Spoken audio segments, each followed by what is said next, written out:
Hello ਬੱਚੋ ਬੇਟੇ ਕੱਲ ਵਾਲੇ ਲੈਕਚਰ ਦੇ ਵਿੱਚ ਆਪਾਂ ਡਿਸਕਸ ਕਰ ਰਹੇ ਸੀ ਕਰੈਕਟਰਿਸਟਿਕਸ of compounds of alkaline earth metals ਜਿਹਦੇ ਵਿੱਚ ਆਪਾਂ ਆਕਸਾਈਡ ਤੇ ਹਾਈਡਰੋਕਸਾਈਡਸ ਡਿਸਕਸ ਕੀਤੇ ਸੀ। ਆਪਾਂ ਕਿਹਾ ਸੀ ਕਿ ਬੈਰੀਲੀਅਮ ਦੇ ਜਿਹੜੇ ਆਕਸਾਈਡ ਆ ਉਹ ਐਮਫੋਟੈਰਿਕ ਨੇਚਰ ਦੇ ਹੁੰਦੇ, ਬਾਕੀ ਸਾਰੇ ਆਕਸਾਈਡ ਜਿਹੜੇ ਉਹ ਕੀ ਹੁੰਦੇ ਆ, ਬੇਸਿਕ ਨੇਚਰ ਦੇ ਹੁੰਦੇ ਆ, ਕਿਉਂਕਿ ਜਦੋਂ ਅਸੀਂ ਪਾਣੀ ਦੇ ਵਿੱਚ ਪਾ ਦਿੰਦੇ ਹਾਂ ਉਹ ਤਾਂ ਆਪਣੇ ਹਾਈਡਰੋਕਸਾਈਡਸ ਬਣਾ ਲੈਂਦੇ ਆ। ਤਾਂ ਦੂਸਰਾ ਆਪਾਂ ਦੇਖਿਆ ਸੀ ਕਿ ਹਾਈਡਰੋਕਸਾਈਡਸ ਦੀ ਜਿਹੜੀ ਸੋਲੂਬਿਲਿਟੀ ਹੈ ਉਹ ਜਦੋਂ ਆਪਾਂ ਗਰੁੱਪ ਦੇ ਵਿੱਚ ਡਾਊਨਵਰਡਸ ਜਾਂਦੇ ਹਾਂ ਟੌਪ ਟੂ ਬਾਟਮ ਤਾਂ ਹਾਈਡਰੋਕਸਾਈਡਸ ਦੀ ਸੋਲੂਬਿਲਿਟੀ ਹੈ ਜਿਹੜੀ ਉਹ ਇਨਕਰੀਜ਼ ਹੁੰਦੀ ਜਾਂਦੀ ਹੈ। ਠੀਕ ਹੈ, ਉਹ ਇਨਕਰੀਜ਼ ਹੁੰਦੀ ਜਾਂਦੀ ਹੈ ਕਿਉਂਕਿ ਆਪਾਂ ਕਿਹਾ ਸੀ ਕਿ ਸੋਲੂਬਿਲਿਟੀ ਦੋ ਫੈਕਟਰਸ ਦੇ ਉੱਤੇ ਡਿਪੈਂਡ ਕਰਦੀ ਹੈ, ਲੈਟਿਸ ਐਂਥੈਲਪੀ ਐਂਡ ਹਾਈਡਰੇਸ਼ਨ ਐਂਥੈਲਪੀ। ਲੈਟਿਸ ਐਂਥੈਲਪੀ ਜ਼ਿਆਦਾ ਹੋਏਗੀ ਹਾਈਡਰੇਸ਼ਨ ਐਂਥੈਲਪੀ ਨਾਲੋਂ ਤਾਂ ਸਾਲਟ ਹੈ ਜਿਹੜਾ ਸੋਲੂਬਲ ਨਹੀਂ ਹੋਏਗਾ। ਜੇ ਹਾਈਡਰੇਸ਼ਨ ਐਂਥੈਲਪੀ ਜ਼ਿਆਦਾ ਹੋਏਗੀ ਐਜ਼ ਕੰਪੇਅਰ ਟੂ ਲੈਟਿਸ ਐਂਥੈਲਪੀ ਤਾਂ ਸਾਲਟ ਹੈ ਜਿਹੜਾ ਪਾਣੀ ਦੇ ਵਿੱਚ ਸੋਲੂਬਲ ਹੋਏਗਾ। ਠੀਕ ਹੈ, ਤਾਂ ਆਪਾਂ ਕਿਹਾ ਕਿ ਸੋਲੂਬਿਲਿਟੀ ਇਨਕਰੀਜ਼ ਹੁੰਦੀ ਜਾਂਦੀ ਹੈ। ਦਾ ਮਤਲਬ ਕੀ ਹੋਏਗਾ ਬੇਟੇ ਕਿ ਹਾਈਡਰੇਸ਼ਨ ਐਂਥੈਲਪੀ ਦੀ ਵੈਲਿਊ ਹੈ ਜਿਹੜੀ ਉਹ ਜ਼ਿਆਦਾ ਡਿਕਰੀਜ਼ ਨਹੀਂ ਹੋਏਗੀ। ਡਿਕਰੀਜ਼ ਦੋਨੋਂ ਹੁੰਦੀਆਂ, ਠੀਕ ਹੈ, ਦੋਨੋਂ ਡਿਕਰੀਜ਼ ਹੁੰਦੀਆਂ, ਲੈਟਿਸ ਐਂਥੈਲਪੀ ਵੀ ਤੇ ਹਾਈਡਰੇਸ਼ਨ ਐਂਥੈਲਪੀ ਵੀ ਦੋਨੋਂ ਡਿਕਰੀਜ਼ ਹੁੰਦੀਆਂ। ਠੀਕ ਹੈ, ਤਾਂ ਇਸ ਕਰਕੇ ਸੋਲੂਬਿਲਿਟੀ ਹੈ ਜਿਹੜੀ ਉਹ ਇਨਕਰੀਜ਼ ਹੁੰਦੀ ਜਾਂਦੀ ਹੈ। ਹੁਣ ਆਪਾਂ ਦੇਖਦੇ ਹਾਂ ਬੇਟੇ ਬੈਰੀਲੀਅਮ ਹਾਈਡਰੋਕਸਾਈਡ ਦੀ ਐਮਫੋਟੈਰਿਕ ਨੇਚਰ। ਇਹਦੀ ਐਮਫੋਟੈਰਿਕ ਨੇਚਰ ਕਿਵੇਂ ਹੈ, ਮਤਲਬ ਕਿ ਐਮਫੋਟੈਰਿਕ ਦਾ ਮਤਲਬ ਕੀ ਹੁੰਦਾ ਹੈ ਕਿ ਇਹਦੇ ਵਿੱਚ ਦੋਨੋਂ ਤਰ੍ਹਾਂ ਦੇ ਕਰੈਕਟਰ ਹੈ ਬੇਟੇ। ਇਹ ਐਸਿਡਿਕ ਵੀ ਨੇਚਰ ਹੈ ਇਹਦੀ ਤੇ ਬੇਸਿਕ ਵੀ ਹੈ, ਮਤਲਬ ਕਿ ਐਸਿਡ ਦੇ ਨਾਲ ਵੀ ਰਿਐਕਟ ਕਰ ਸਕਦਾ ਹੈ, ਬੇਸ ਨਾਲ ਵੀ ਰਿਐਕਟ ਕਰ ਸਕਦਾ ਹੈ। ਜਦੋਂ ਇਹ ਬੇਸਿਕ ਨੇਚਰ ਦਾ ਹੈ ਤਾਂ ਉਦੋਂ ਐਸਿਡ ਨਾਲ ਰਿਐਕਟ ਕਰੇਗਾ, ਜਦੋਂ ਇਹ ਐਸਿਡਿਕ ਨੇਚਰ ਦਾ ਹੈ ਉਦੋਂ ਬੇਸ ਨਾਲ। ਬੇਸ ਕੀ ਹੈ, OH। BeOH ਹੈ ਜਿਹੜਾ OH ਨਾਲ ਰਿਐਕਟ ਕਰਕੇ ਕੀ ਬਣਾ ਲੈਂਦੇ ਬੇਟੇ, ਬੈਰੀਲੇਟ ਆਇਨ। BeOH4 ਆਇਨ ਬਣ ਗਿਆ ਇਹ। ਠੀਕ ਹੈ, ਪਰ ਜਦੋਂ ਇਹ ਬੇਟੇ ਐਸਿਡ ਨਾਲ ਰਿਐਕਟ ਕਰੇਗਾ, HCl ਪਾਤਾ ਇਹਦੇ ਵਿੱਚ ਆਪਾਂ ਵਾਟਰ ਦੀ ਪ੍ਰੈਜ਼ੈਂਸ ਦੇ ਵਿੱਚ, ਤਾਂ ਇਹ ਕੀ ਬਣਾ ਲੇਗਾ, BeOH4Cl2 ਸਾਲਟ ਬਣਾ ਲਿਆ ਇਹਨੇ। ਮਤਲਬ ਕਿ ਦੋਨਾਂ ਨਾਲ ਰਿਐਕਟ ਕਰ ਸਕਦਾ ਇਹ, ਬੇਸ ਨਾਲ ਵੀ ਤੇ ਐਸਿਡ ਨਾਲ ਵੀ। ਕਲੀਅਰ। ਨੈਕਸਟ ਹੈ ਬੇਟੇ ਹੈਲਾਈਡਸ। ਹੁਣ ਆਪਾਂ ਹੈਲਾਈਡਸ ਦੀ ਨੇਚਰ ਦੇਖਾਂਗੇ ਕਿ ਹੈਲਾਈਡਸ ਕਿਹੋ ਜਿਹੇ ਹੁੰਦੇ ਆ। ਹੈਲਾਈਡਸ of alkaline earth metals R ionic in nature. ਇਹਨਾਂ ਦੀ ਨੇਚਰ ਹੈ ਜਿਹੜੀ ਕੀ ਹੁੰਦੀ ਹੈ, ਆਇਨਿਕ ਹੁੰਦੀ ਹੈ, ਐਕਸੈਪਟ ਬੈਰੀਲੀਅਮ ਹੈਲਾਈਡਸ। ਬੈਰੀਲੀਅਮ ਸਭ ਦੇ ਕਿਤੇ ਜਿਹੜੀ ਹਰੇਕ ਥਾਂ ਤੇ ਬੈਰੀਲੀਅਮ ਦੇ ਵਿੱਚ ਐਕਸੈਪਸ਼ਨ ਆਉਂਦੀ ਹੈ। ਇਹਦੀ ਨੇਚਰ ਕੀ ਹੁੰਦੀ ਹੈ ਬੇਟੇ, ਕੋਵੈਲੈਂਟ ਕਰੈਕਟਰ ਜ਼ਿਆਦਾ ਹੁੰਦਾ ਹੈ। ਤਾਂ ਆਪਾਂ ਪਹਿਲਾਂ ਵੀ ਡਿਸਕਸ ਕੀਤਾ ਹੋਇਆ ਕਿ ਬੈਰੀਲੀਅਮ ਦੇ ਜਿਹੜੇ ਕੰਪਾਊਂਡਸ ਹੁੰਦੇ ਆ ਉਹਨਾਂ ਦੇ ਵਿੱਚ ਕੋਵੈਲੈਂਟ ਕਰੈਕਟਰ ਜ਼ਿਆਦਾ ਹੁੰਦਾ ਹੈ। ਕਿਉਂ? ਕਿਉਂਕਿ ਇਹਦਾ ਸਾਈਜ਼ ਬਹੁਤ ਛੋਟਾ ਹੁੰਦਾ ਹੈ। ਕੈਟਾਇਨ ਦਾ ਸਾਈਜ਼ ਜਿੰਨਾ ਛੋਟਾ ਹੋਏਗਾ ਉਨਾ ਉਹਦੇ ਵਿੱਚ ਕੋਵੈਲੈਂਟ ਕਰੈਕਟਰ ਜ਼ਿਆਦਾ ਹੋਏਗਾ। ਠੀਕ ਹੈ, ਐਨੋਇਨ ਦੇ ਕੰਪੈਰੀਟਿਵਲੀ ਕੈਟਾਇਨ ਦਾ ਦੇਖਣਾ ਜਿੰਨਾ ਸਾਈਜ਼ ਛੋਟਾ ਹੋਏਗਾ। ਬਾਕੀ ਸਾਰੇ ਕੰਪਾਊਂਡਸ ਆ ਜਿਹੜੇ ਉਹ ਕੀ ਹੁੰਦੇ ਆ, ਆਇਨਿਕ ਨੇਚਰ ਦੇ ਹੁੰਦੇ ਆ। ਪਰ ਇਹਦੇ ਵਿੱਚ ਬੇਟਾ ਮੇਨ ਜਿਹੜਾ ਹੈਗਾ ਉਹ ਬੈਰੀਲੀਅਮ ਕਲੋਰਾਈਡ ਦੀ ਸਟਰਕਚਰ ਹੈ ਤੁਹਾਨੂੰ, ਕਿ ਸਟਰਕਚਰ ਆਫ ਬੈਰੀਲੀਅਮ ਕਲੋਰਾਈਡ। ਕਿ ਇਹਦਾ ਬੈਰੀਲੀਅਮ ਦੇ ਹੈਲਾਈਡ ਜਾਂ ਕਹਿ ਲਓ ਉਹਦੇ ਵਿੱਚ ਆਪਾਂ ਸਿਰਫ ਕਲੋਰਾਈਡ ਲਿਆ। ਇਹਦੀ ਸਟਰਕਚਰ ਕੀ ਹੈ, it has a chain structure in solid state. ਜਦੋਂ ਇਹ ਸੋਲਿਡ ਸਟੇਟ 'ਚ ਹੁੰਦਾ ਬੇਟੇ ਤਾਂ ਉਹਦਾ ਇੱਕ ਚੇਨ ਸਟਰਕਚਰ ਬਣਾ ਲੈਂਦਾ ਇਹ। ਸਾਰੇ ਮੋਲੀਕਿਊਲ BeCl2 BeCl2 BeCl2 ਸਾਰੇ ਆਪਸ ਦੇ ਵਿੱਚ ਜੁੜ ਜਾਂਦੇ ਆ। ਠੀਕ ਹੈ, ਇੱਕ ਚੇਨ ਸਟਰਕਚਰ ਬਣਾ ਲੈਂਦਾ ਹੈ। ਪਰ ਇਹਨੂੰ ਅਸੀਂ ਕਹਿੰਦੇ ਹਾਂ ਪੋਲੀਮਰ। ਪੋਲੀ ਮੀਨਸ ਮੈਨੀ। ਜਦੋਂ ਆਪਾਂ ਇਹਦੀਆਂ ਜਿਹੜੀਆਂ ਮੈਨੀ ਯੂਨਿਟਸ, ਮਰ ਮੀਨਸ ਯੂਨਿਟਸ, ਜਦੋਂ ਬਹੁਤ ਸਾਰੇ ਯੂਨਿਟ ਆਪਸ 'ਚ ਜੁੜ ਜਾਂਦੇ ਆ BeCl2 ਦੇ, ਉਹਨੂੰ ਅਸੀਂ ਪੋਲੀਮਰ ਕਹਿੰਦੇ ਆ ਬੇਟੇ। ਸੋਲਿਡ ਸਟੇਟ ਦੇ ਵਿੱਚ ਇਹ ਇੱਕ ਚੇਨ ਸਟਰਕਚਰ ਬਣਾ ਲੈਂਦਾ ਹੈ। ਇੱਥੇ ਬੈਰੀਲੀਅਮ ਦੀ ਬੇਟੇ ਜਿਹੜੀ ਹਾਈਬ੍ਰਿਡਾਈਜੇਸ਼ਨ ਹੈ ਨਾ ਉਹ sp3 ਹੁੰਦੀ ਹੈ। ਕਿਉਂ? ਕਿਉਂਕਿ ਇੱਕ ਬੈਰੀਲੀਅਮ 4 ਨਾਲ ਅਟੈਚ ਹੋਇਆ ਹੋਇਆ। ਇੱਕ 4 ਨਾਲ ਕਿਵੇਂ ਅਟੈਚ ਹੋ ਗਿਆ ਬੇਟੇ, BeCl2 ਹੀ ਹੈ। ਜੇ ਆਪਾਂ ਸਿਰਫ ਇੰਨਾ ਹੀ ਲਈਏ BeCl2 ਤਾਂ ਇਹਦੇ ਵਿੱਚ ਕੀ ਹੈ, Be ਨੇ 2 Cl ਦੇ ਕੋਵੈਲੈਂਟ ਬੌਂਡ ਬਣਾਏ ਹੋਏ ਆ। ਠੀਕ ਹੈ, ਇੱਕ Cl ਨਾਲ ਇੱਧਰ ਬਣਾ ਲਿਆ ਕੋਵੈਲੈਂਟ, ਇੱਕ Cl ਨਾਲ ਇੱਧਰ ਬਣਾ ਲਿਆ, ਇੱਧਰ ਵੀ Cl ਹੈ ਇੱਧਰ। ਠੀਕ ਹੈ, ਇੱਥੇ ਵੀ ਕੀ ਹੈ, Cl ਹੈ। ਕਲੀਅਰ। ਹੁਣ ਕੀ ਹੈ ਬੇਟੇ, ਇਸ ਪਾਸੇ ਵੀ Cl ਇਹਦੇ ਆਏਗਾ। ਹੁਣ ਕੀ ਹੈ, ਇਹਦੇ ਨਾਲ ਆ ਦੂਜਾ ਮੋਲੀਕਿਊਲ ਲੈ ਲਿਆ ਆਪਾਂ, ਇਹਨੇ ਵੀ 2 ਬੌਂਡ ਬਣਾਏ ਹੋਏ Cl ਦੇ ਨਾਲ, ਇੱਕ Cl ਦੇ ਨਾਲ ਇੱਧਰ, ਇੱਕ Cl ਦੇ ਨਾਲ ਇੱਧਰ, BeCl2। ਇਹ ਵੀ BeCl2 ਹੈ ਜਿਹੜੇ ਆਪਾਂ ਲਾਈਨਾਂ ਸੋਲਿਡ ਲਾਈਨ ਬਣਾਈ ਹੋਈ ਹੈ। ਪਰ ਇਹ ਕੀ ਕਰਦਾ ਹੈ, ਇੱਕ ਇਸ ਮੋਲੀਕਿਊਲ ਦਾ ਇੱਕ ਮੋਲੀਕਿਊਲ ਲਿਆ ਆਪਾਂ, ਇਸ ਮੋਲੀਕਿਊਲ ਦਾ ਇਹ ਕਲੋਰੀਨ, ਇਹਦੇ ਕੋਲ ਕਿਉਂਕਿ ਲੋਨ ਪੇਅਰ ਆਫ ਇਲੈਕਟ੍ਰੋਨਸ ਹੈਗੇ, ਇਹ ਆਪਣਾ ਪੇਅਰ ਆਫ ਇਲੈਕਟ੍ਰੋਨ ਇਹਨੂੰ ਡੋਨੇਟ ਕਰ ਦਿੰਦਾ ਹੈ। ਮਤਲਬ ਕਿ ਕੋਆਰਡੀਨੇਟ ਬੌਂਡ ਬਣਾ ਲੈਂਦਾ ਇਹਦੇ ਨਾਲ। ਮਤਲਬ ਕਿ ਇਸ ਮੋਲੀਕਿਊਲ ਦੀ ਇੱਕ ਕਲੋਰੀਨ ਨੇ ਇਹਨੂੰ ਇਲੈਕਟ੍ਰੋਨ ਦਾ ਪੇਅਰ ਦਿੱਤਾ ਤਾਂ ਕੋਆਰਡੀਨੇਟ ਬੌਂਡ ਬਣ ਗਿਆ। ਹੁਣ ਆ ਦੂਜਾ ਮੋਲੀਕਿਊਲ ਹੈ, ਇਸ ਦੂਜੇ ਮੋਲੀਕਿਊਲ ਦੀ ਕਲੋਰੀਨ ਨੇ ਇਹਨੂੰ ਇਲੈਕਟ੍ਰੋਨ ਦਾ ਪੇਅਰ ਡੋਨੇਟ ਕਰਤਾ ਤਾਂ ਕੀ ਬਣ ਗਏ, ਮਤਲਬ ਇਸ ਕਲੋਰੀਨ ਨੇ ਇੱਕ ਮੋਲੀਕਿਊਲ ਦੀ ਕਲੋਰੀਨ ਨੇ ਦੂਜੇ ਮੋਲੀਕਿਊਲ ਨੂੰ ਦੇਤਾ, ਦੀ ਬੈਰੀਲੀਅਮ ਨੂੰ ਦੇਤਾ ਇਲੈਕਟ੍ਰੋਨ ਦਾ ਪੇਅਰ, ਤੇ ਦੂਜੇ ਮੋਲੀਕਿਊਲ ਦੀ ਕਲੋਰੀਨ ਨੇ ਪਹਿਲੇ ਮੋਲੀਕਿਊਲ ਦੀ ਜਿਹੜੇ ਬੈਰੀਲੀਅਮ ਦੇ ਐਟਮ ਨੂੰ ਆਪਣਾ ਇਲੈਕਟ੍ਰੋਨ ਦਾ ਪੇਅਰ ਦੇਤਾ, ਕੋਆਰਡੀਨੇਟ ਬੌਂਡ ਬਣਾ ਲਿਆ।